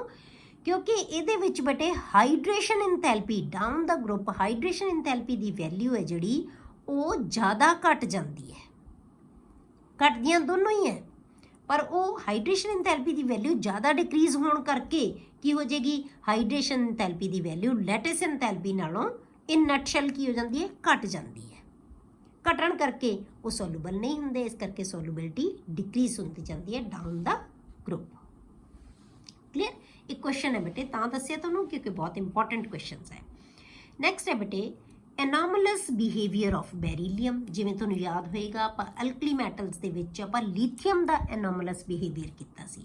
ਮਤਲਬ ਕਿ ਹਰੇਕ ਗਰੁੱਪ ਦੇ ਵਿੱਚ ਜਿਹੜਾ ਵੀ ਗਰੁੱਪ ਡਿਸਕਸ ਕਰੋਗੇ ਤਾਂ ਉਹਦਾ ਜਿਹੜਾ ਪਹਿਲਾ ਮੈਂਬਰ ਹੈ ਉਹ ਸਾਰਿਆਂ ਨਾਲੋਂ ਬਾਕੀਆਂ ਨਾਲੋਂ ਡਿਫਰੈਂਟ ਹੁੰਦਾ ਹਮੇਸ਼ਾ। ਔਰ ਰੀਜ਼ਨ ਸਭ ਦੇ ਵਿੱਚ ਕੀ ਆਏਗਾ? ਸੇਮ ਰੀਜ਼ਨ ਹੋਣਗੇ ਸਾਰੇ। ਜੋ ਆਪਾਂ ਐਲਕਲੀ ਮੈਟਲਸ ਦੇ ਵਿੱਚ ਲੀਥੀਅਮ ਦਾ ਪੜ੍ਹਿਆ ਸੀ ਉਹੀ ਰੀਜ਼ਨ ਇੱਥੇ ਪੜਾਂਗੇ ਆਪਾਂ ਬੈਰੀਲੀਅਮ ਵਾਸਤੇ। ਇਸ ਗਰੁੱਪ ਦੇ ਐਲਕਲਾਈਨ ਅਰਥ ਮੈਟਲਸ ਦੇ ਵਿੱਚ ਸੇਮ ਰੀਜ਼ਨ ਪੜਾਂਗੇ ਆਪਾਂ, ਕੋਈ ਡਿਫਰੈਂਟ ਨਹੀਂ ਹੋਏਗਾ। Anomalous behaviour of beryllium from rest of the members is due to ਪਹਿਲਾ small size of beryllium atom and beryllium ion. ਉੱਥੇ ਆਪਾਂ ਕੀ ਕਿਹਾ ਸੀ? Lithium atom and lithium ion. Number 2 high ionization enthalpy as compare to other elements. ਕਿਉਂਕਿ ਇਹ ਪਹਿਲਾ element ਹੈ, ਹਾਈਡਰੇਸ਼ਨ ਇੰਥੈਲਪੀ ਜ਼ਿਆਦਾ ਨਾ ਆਇਨਾਈਜੇਸ਼ਨ ਇੰਥੈਲਪੀ ਜ਼ਿਆਦਾ ਹੋਏਗੀ। ਜਿਵੇਂ ਜਿਵੇਂ ਅਸੀਂ ਨੀਚੇ ਨੂੰ ਜਾਂਦੇ ਹਾਂ ਗਰੁੱਪ ਦੇ ਵਿੱਚ ਸਾਈਜ਼ ਵੱਧਦਾ ਜਾਂਦਾ ਹੈ, ਆਇਨਾਈਜੇਸ਼ਨ ਇੰਥੈਲਪੀ ਦੀ ਵੈਲਿਊ ਘਟਦੀ ਜਾਂਦੀ ਹੈ। ਤੇ ਪਹਿਲੇ ਮੈਂਬਰ ਦਾ ਸਾਈਜ਼ ਸਭ ਤੋਂ ਛੋਟਾ ਹੁੰਦਾ ਹੈ, ਠੀਕ ਹੈ, ਸਭ ਤੋਂ ਛੋਟਾ ਹੁੰਦਾ ਹੈ। ਇੱਕੋ ਹੀ ਇਹਦੇ ਕੋਲੇ 2 ਸ਼ੈੱਲ ਹੁੰਦੇ ਆ ਸਿਰਫ, ਤਾਂ ਇਸ ਕਰਕੇ ਆਇਨਾਈਜ਼ੇਸ਼ਨ ਐਂਥੈਲਪੀ ਦੀ ਵੈਲਿਊ ਹਾਈ ਹੋਣ ਕਰਕੇ ਇਹ ਬਾਕੀਆਂ ਨਾਲੋਂ ਡਿਫਰੈਂਟ ਹੈ। ਤੀਸਰੀ ਚੀਜ਼, ਹਾਈ ਪੋਲਰਾਈਜ਼ਿੰਗ ਪਾਵਰ ਆਫ ਕੈਟਾਇਨ, ਕਿਉਂਕਿ ਇਹਦਾ ਕੈਟਾਇਨ ਦਾ ਸਾਈਜ਼ ਵੀ ਕੀ ਹੈ ਬੇਟੇ, ਬਹੁਤ ਛੋਟਾ ਹੈ। ਸਾਈਜ਼ ਛੋਟਾ ਹੈ, ਚਾਰਜ ਬਹੁਤ ਹੈ। ਚਾਰਜ ਤਾਂ ਬਾਕੀਆਂ ਜਿੰਨਾ ਹੀ ਹੈ, ਬਾਕੀ ਸਾਈਜ਼ ਵੱਧਦਾ ਜਾਏਗਾ ਪਰ ਚਾਰਜ ਤਾਂ ਸਭ ਕੋਲੇ ਉਨਾ ਹੀ ਰਹੇਗਾ, 2 ਪੋਜ਼ਿਟਿਵ ਹੀ ਰਹੇਗਾ, ਠੀਕ ਹੈ। ਤਾਂ ਇਹਦੇ ਪੋਲਰਾਈਜ਼ਿੰਗ ਪਾਵਰ ਹੈ ਜਿਹੜੀ ਕੈਟਾਇਨ ਦੀ ਉਹ ਬਹੁਤ ਜ਼ਿਆਦਾ ਹੁੰਦੀ ਹੈ, ਤਾਂ ਇਸ ਕਰਕੇ ਇਹਦੇ ਵਿੱਚ ਕੋਵੈਲੈਂਟ ਕਰੈਕਟਰ ਹੁੰਦਾ ਹੈ। ਆਪਾਂ ਪਿੱਛੇ ਵੀ ਪੜ੍ਹਿਆ ਨਾ ਕਿ ਬੈਰੀਲੀਅਮ ਸਾਰੇ ਕੋਵੈਲੈਂਟ ਕੰਪਾਊਂਡ ਬਣਾਉਂਦਾ ਹੈ, ਕੋਵੈਲੈਂਟ ਕਰੈਕਟਰ ਹੁੰਦਾ ਹੈ ਉਹਨਾਂ ਦੇ ਕੰਪਾਊਂਡਸ ਵਿੱਚ। ਬਾਕੀ ਸਾਰੇ ਮੈਂਬਰ ਕੀ ਬਣਾਉਂਦੇ ਬੇਟੇ, ਆਇਨਿਕ ਕੰਪਾਊਂਡਸ ਬਣਾਉਂਦੇ ਹੈ। ਤਾਂ ਇਹਦਾ ਰੀਜ਼ਨ ਕੀ ਹੈ, ਉਹਦੀ polarizing power of beryllium cation. High polarizing power of cation which results the covalent character of its compounds. Clear? ਤਾਂ ਇਹ ਐਨੋਇਨ ਨੂੰ ਆਪਣੇ ਵੱਲ ਨੂੰ ਅਟਰੈਕਟ ਕਰ ਲੈਂਦਾ ਹੈ, ਡਿਸਟੋਰਟ ਕਰ ਦਿੰਦਾ ਉਹਨੂੰ, ਤੇ ਇਸ ਕਰਕੇ ਇਹਦੇ ਵਿੱਚ ਕੋਵੈਲੈਂਟ ਕਰੈਕਟਰ ਆ ਜਾਂਦਾ ਹੈ। ਅਗਲਾ, ਨੌਨ ਅਵੇਲੇਬਿਲਿਟੀ ਆਫ ਡੀ ਆਰਬਿਟਲਸ। ਹਰੇਕ ਗਰੁੱਪ ਦੇ ਪਹਿਲੇ ਮੈਂਬਰ ਕੋਲੇ ਡੀ ਆਰਬਿਟਲ ਹੁੰਦਾ ਹੀ ਨਹੀਂ। ਕਿਉਂ? ਕਿਉਂਕਿ ਦੂਜੇ ਪੀਰੀਅਡ 'ਚ ਜਿਹੜੇ ਮੈਂਬਰ ਆਉਣਗੇ, ਠੀਕ ਹੈ, ਦੂਜੇ ਪੀਰੀਅਡ ਦੇ ਵਿੱਚ ਐਸ ਤੇ ਪੀ ਦੇ ਜਿਹੜੇ ਜਿੰਨੇ ਵੀ ਆਉਣਗੇ ਨਾ, ਐਸ ਬਲਾਕ ਤੇ ਪੀ ਬਲਾਕ 'ਚ ਜਿੰਨੇ ਵੀ ਆਉਣਗੇ, ਹਰੇਕ ਦੇ ਕੋਲ ਪਹਿਲੇ ਮੈਂਬਰ ਕੋਲ ਕਿਸੇ ਕੋਲ ਵੀ ਡੀ ਆਰਬਿਟਲ ਨਹੀਂ ਹੁੰਦਾ। ਕਿਉਂ? ਕਿਉਂਕਿ ਬੇਟੇ ਡੀ ਆਰਬਿਟਲ ਕਿੱਥੇ ਸਟਾਰਟ ਹੁੰਦੇ ਆ, ਤੀਸਰੇ ਪੀਰੀਅਡ ਦੇ ਵਿੱਚ ਜਾ ਕੇ, ਠੀਕ ਹੈ। ਤੀਸਰੇ ਪੀਰੀਅਡ 'ਚ ਵੀ ਨਹੀਂ ਨਾ ਹੁੰਦੇ, ਜਿਵੇਂ ਆਪਾਂ ਕਹਿੰਦੇ ਇਹ ਤਾਂ ਦੂਜੇ ਪੀਰੀਅਡ ਦੇ ਮੈਂਬਰ ਹੈ, ਪਰ ਆ ਜਾਂਦੇ ਖਾਲੀ ਤਾਂ ਹੁੰਦੇ ਆ ਨਾ ਉਹਨਾਂ ਕੋਲੇ ਤੀਸਰੇ 'ਚ ਆ ਕੇ। ਜਦੋਂ ਤੀਸਰਾ ਸਟਾਰਟ ਹੋ ਗਿਆ ਤਾਂ ਕੀ ਹੈ, ਤੀਜਾ ਸ਼ੈੱਲ ਜਦੋਂ ਸਟਾਰਟ ਹੋ ਗਿਆ ਤਾਂ ਉਹਦੇ ਵਿੱਚ 3s ਵੀ ਹੁੰਦਾ, 3p ਵੀ ਹੁੰਦਾ ਤੇ 3d ਵੀ ਹੁੰਦਾ। ਫਿਲਿੰਗ ਜਾ ਕੇ ਆਪਾਂ ਚੌਥੇ 'ਚ ਕਰਦੇ ਹਾਂ, ਪਰ ਹੁੰਦਾ ਤਾਂ ਹੈ ਨਾ। ਤਾਂ ਇਹਦੇ ਕੋਲ ਤਾਂ ਅਵੇਲੇਬਲ ਹੀ ਨਹੀਂ ਹੁੰਦਾ। ਸੈਕੰਡ ਦੇ ਵਿੱਚ ਤਾਂ ਡੀ ਸਟਾਰਟ ਹੀ ਨਹੀਂ ਹੁੰਦਾ। ਸੈਕੰਡ ਦੇ ਵਿੱਚ ਤਾਂ 2 ਹੀ ਸਬ ਸ਼ੈੱਲ ਹੁੰਦੇ ਆ, ਐਸ ਐਂਡ ਪੀ, ਠੀਕ ਹੈ। ਤਾਂ ਇਹ ਸੈਕੰਡ ਪੀਰੀਅਡ ਦੇ ਮੈਂਬਰਸ ਹੈ, ਤਾਂ ਇਸ ਕਰਕੇ ਇਹਨਾਂ ਦੇ ਕੋਲ ਡੀ ਆਰਬਿਟਲ ਨਹੀਂ ਹੁੰਦੇ। Non availability of D orbitals in its valence shell. Next ਹੈ ਜਿਹੜਾ beryllium shows diagonal relationship with aluminium. ਤੇ ਆਪਾਂ ਕਿਹਾ ਕਿ 3 ਮੈਂਬਰ, ਜਦੋਂ ਆਪਾਂ ਪੀਰੀਓਡਿਕ ਟੇਬਲ ਪੜ੍ਹਿਆ ਸੀ ਆਪਾਂ ਕਿਹਾ ਸੀ ਕਿ ਸਿਰਫ 3 ਮੈਂਬਰਸ ਹੈ ਜਿਹੜੇ ਡਾਇਗਨਲ ਰਿਲੇਸ਼ਨਸ਼ਿਪ ਸ਼ੋ ਕਰਦੇ ਆ। ਜਿਵੇਂ ਲੀਥੀਅਮ ਹੈ ਜਿਹੜਾ ਉਹ ਕਰ ਰਿਹਾ ਸੀ ਸ਼ੋ, ਤੇ ਇਹਦੇ ਵਿੱਚੋਂ ਕਿਹੜਾ ਬੈਰੀਲੀਅਮ ਹੈ, ਠੀਕ ਹੈ, ਆਪਦੇ ਡਾਇਗਨਲ ਮੈਂਬਰਸ ਦੇ ਨਾਲ ਹੈ ਜਿਹੜਾ ਉਹ ਸ਼ੋ ਕਰਦੇ ਹੈ, ਠੀਕ ਹੈ। ਲਿਥੀਅਮ ਕਿਹਦੇ ਨਾਲ ਸ਼ੋ ਕਰਦਾ ਹੈ, ਜਿਹੜੀਆਂ ਪ੍ਰੋਪਰਟੀਜ਼ ਹੈ ਉਹ ਮੈਗਨੀਸ਼ੀਅਮ ਨਾਲ ਕਰਦਾ ਹੈ, ਠੀਕ ਹੈ। ਤੇ ਜਿਹੜਾ ਬੈਰੀਲੀਅਮ ਹੈ ਉਹ ਕਿਹਦੇ ਨਾਲ ਕਰਦਾ ਹੈ, ਐਲੂਮੀਨੀਅਮ ਦੇ ਨਾਲ ਕਰਦਾ ਹੈ। ਡਾਇਗਨਲੀ ਆਪਣੇ ਤੋਂ ਨੈਕਸਟ ਪੀਰੀਅਡ ਦੇ ਵਿੱਚ ਡਾਇਗਨਲ ਜਿਹੜਾ ਇਹਦੇ ਨਾਲ ਐਲੀਮੈਂਟ ਆਉਂਦਾ ਹੈ, ਇਹ ਆਪਾਂ ਡਿਟੇਲ ਦੇ ਵਿੱਚ ਆਪਾਂ ਕੀਤਾ ਹੋਇਆ ਬੇਟੇ ਪੀਰੀਓਡਿਕ ਟੇਬਲ ਦੇ ਵਿੱਚ। ਤਾਂ ਇਹਦਾ ਮਤਲਬ ਬੈਰੀਲੀਅਮ ਹੈ ਜਿਹੜਾ ਉਹ ਡਾਇਗਨਲ ਰਿਲੇਸ਼ਨਸ਼ਿਪ ਹੈ ਐਲੂਮੀਨੀਅਮ ਦੇ ਨਾਲ ਉਹ ਸ਼ੋ ਕਰਦਾ ਹੈ, ਠੀਕ ਹੈ। ਇਹ ਹੋ ਗਏ ਬੇਟੇ ਕਰੈਕਟਰਿਸਟਿਕਸ। ਹੁਣ ਆਪਾਂ ਜਿਵੇਂ ਆਪਾਂ ਐਲਕਲੀ ਮੈਟਲਸ ਦੇ ਵਿੱਚ ਸੋਡੀਅਮ ਦੇ ਕੰਪਾਊਂਡਸ ਡਿਸਕਸ ਕੀਤੇ ਸੀ, ਉਵੇਂ ਹੀ ਹੁਣ ਆਪਾਂ ਬੇਟੇ ਜਿਹੜੇ ਐਲਕਲਾਈਨ ਅਰਥ ਮੈਟਲਸ ਦੇ ਵਿੱਚ ਆਪਾਂ ਕੈਲਸ਼ੀਅਮ ਦੇ ਕੰਪਾਊਂਡਸ ਡਿਸਕਸ ਕਰਾਂਗੇ।